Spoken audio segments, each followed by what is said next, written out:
Hey guys, welcome to my manga review for Otter number 11. Now this is a really interesting series, and after checking it out, I really want to give you guys my thoughts on it. So Otter number 11 is a gag manga series written by Kazuya Hiramaru, and it was published from 2011 to 2015 in Shonen Jump. That's right, it only ended at the beginning of this year. Now, although this series enjoyed quite a bit of popularity, the anime ended after a while. It ran for a whole year, which is pretty impressive, but once it ended, the hype started to die down, the jokes started to wear a little thin, and the graphic novel sales declined. And last year, the series wasn't doing so well in the rankings with, the rising popularity of stuff like Crow and Perfect Crime Party plus Natural. So Jump eventually ended up pulling the plug on this series. Thankfully though, they did give the mangaka time to, wrap the series up, give it a proper ending. But anyway, Otter number 9 is a series about an otter man. Now it is a gag manga series. It is not meant to be taken seriously. A lot of the humor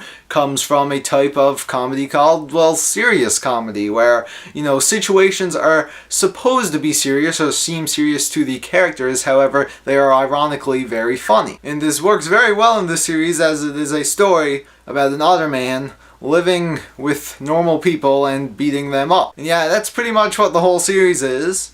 It's pretty awesome. You should definitely check it out.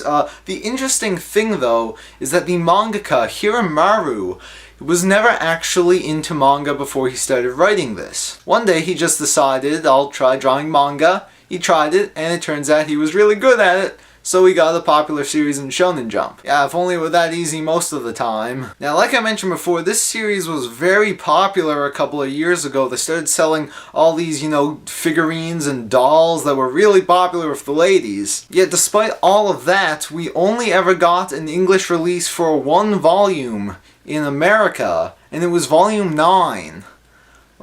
How does that even happen? Seriously, Viz? You're gonna just release one volume of this popular series and have it be volume 9? People just pick this up, they start reading it, they won't know what the crap's going on. You need to start from the beginning. That's how serialized manga works, You don't just start halfway through. And it isn't even the full volume, look at this thing, it's just a chapter.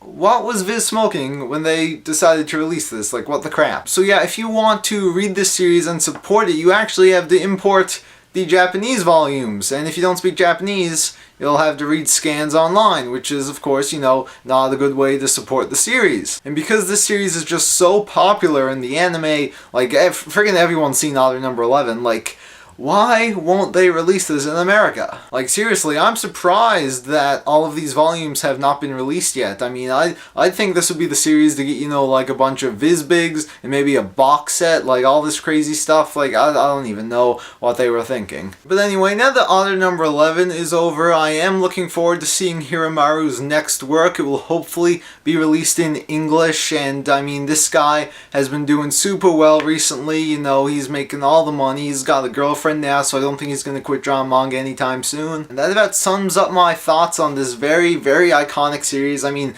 pretty much everyone knows about Otter number 11, but if you haven't read it or seen the manga, definitely check it out. It is a really, really enjoyable read. And with that, thank you guys so much for watching, and I will see you in the next one.